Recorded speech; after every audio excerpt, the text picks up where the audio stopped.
ঘোষের বাচ্চা কি বলছে না বলছে, ও ঘোষের বাচ্চা, ঘোষের বাচ্চা দুধ দিয়ে শুনা বের করছে, পার করতে পারে মোচের মধ্যে ঘাট ধরে বের করে, যেন মনে হচ্ছে ওর মায়ের আর কি বলবো, মায়ের ভাতারের জায়গাটা।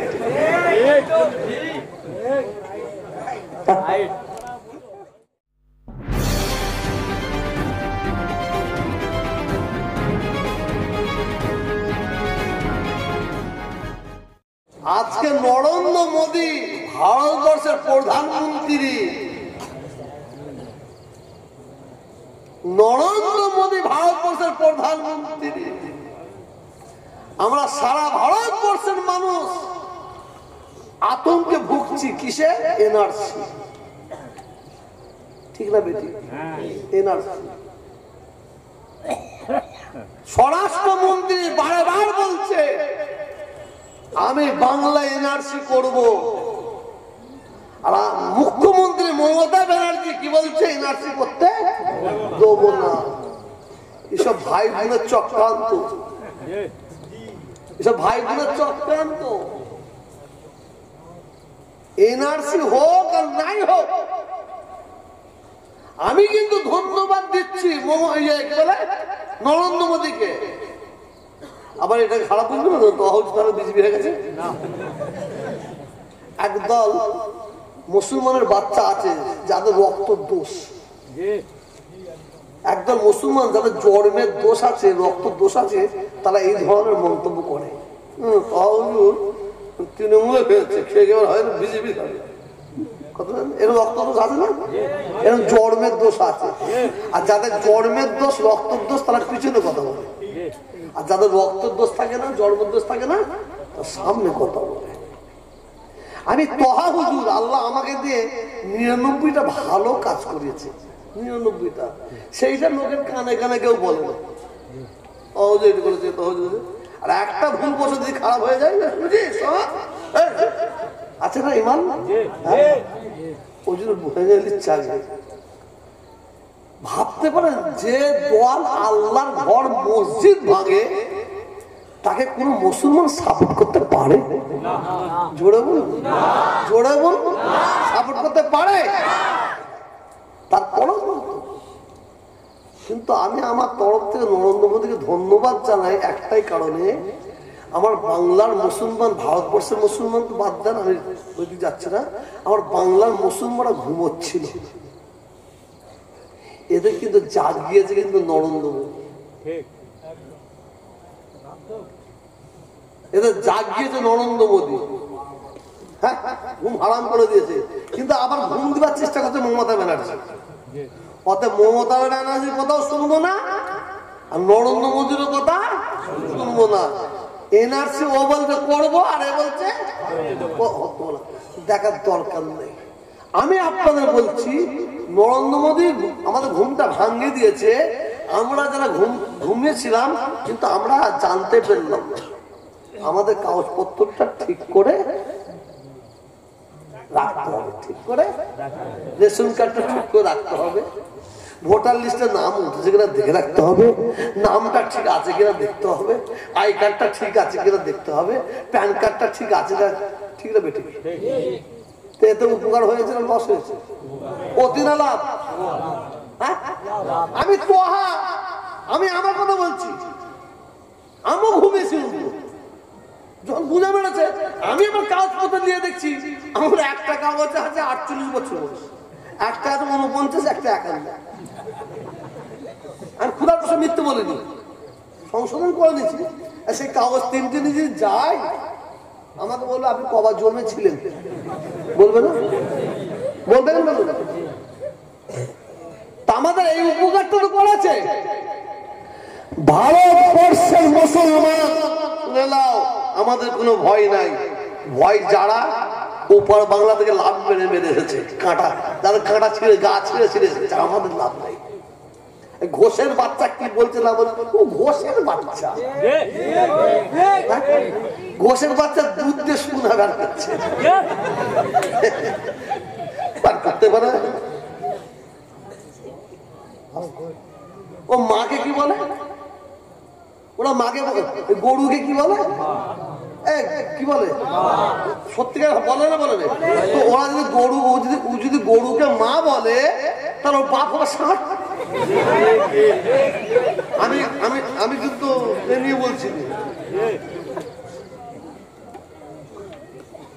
আপনাদের মায়েরা সব, আমার মাও সব মেয়ে না ছেলে? জোরে বলুন। আর আমাদের বাপগুলো ছেলে। মদ্দা হাসবেন না, মদ্দা মেয়ে। তো গরু যদি মা হয়, মায়ের দুধ দিয়ে রিসার্চ করে করে যদি শোনা পাই তো একটু অপেক্ষা করুন। ওই ঘোষের বাচ্চার ব্রেনটা এত ভালো নাই, ও কোন দিন ওর বাপ অর্থাৎ ষাঁড়ের টেনে টেনে পিছা বের করে ও থেকে হিরে বের করবে। কিন্তু ও কিন্তু একটা কথা বলেছে, ছাড়বো। যারা গরুর গোশ খেতে পারে তারা কুকুরের গোশ খেতে পারে।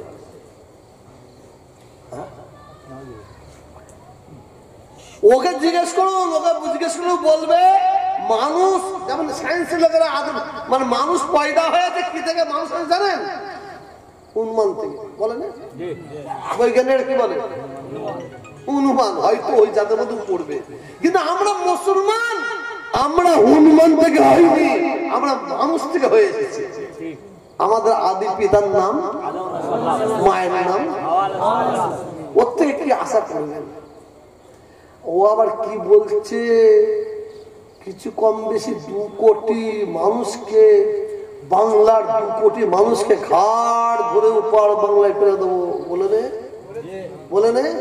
যখনই বলে যে ওপার বাংলা থেকে যারা এসেছে ঘাড় ধরে 2 কোটিকে পার করে দেবো বলেছে, যখনই বলেছে আমার হিন্দু ভাইরা খেপে গেছিল, ট্রেন অবরোধ করেছিল, রাস্তা অবরোধ করেছিল, তখন মালটা ঘুরিয়ে এলে বলছে না, হিন্দু যারা আছে তাদের শরণার্থী হিসেবে স্বীকৃতি দেওয়া হবে।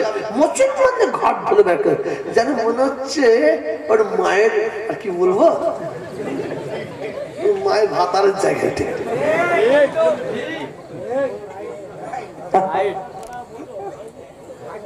এই ভারতকে স্বাধীন করতে যে হাজার নয় লাখো লাখো আলেম ওলামা মুফতি মুহাদ্দিস তাদের জীবনকে কুরবানি করতে হয়েছে, ব্রিটিশের বিরুদ্ধে লড়ে না। হিন্দু ভাইরা তাও ভারতকে স্বাধীন করতে যে লক্ষ লক্ষ জীবন দিয়েছে, কুইন্টাল কুইন্টাল রক্ত ফেলেছে। ও কে বুঝবে? যদি এই বাংলায় 9 কোটি মানুষ থাকে, কোটি শুনেলেন 9 কোটি মানুষের মধ্যে 4 কোটি মুসলমান আছে।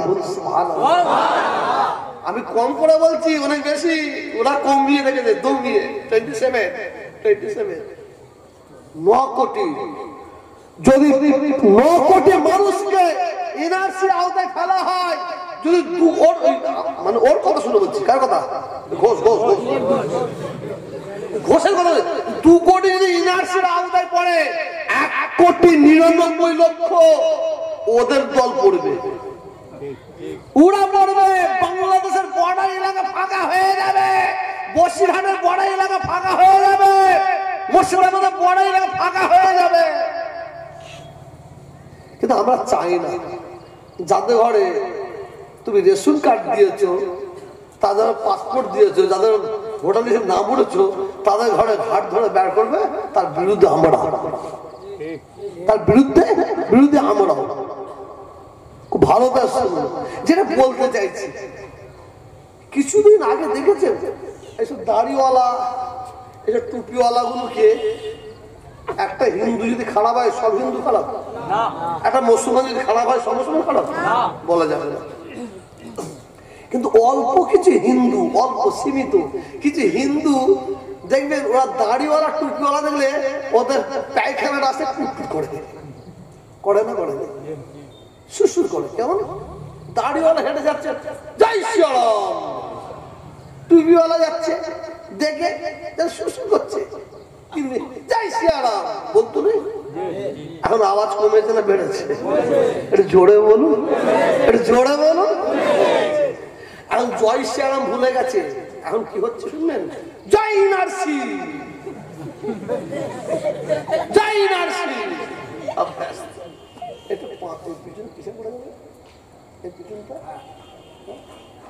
আমি সুগার হয়ে আল্লাহ এই তুই ডাক্তার কোন লোক থাকে পানি এই তো ধার একটা ব্যবস্থা করে পাইলে।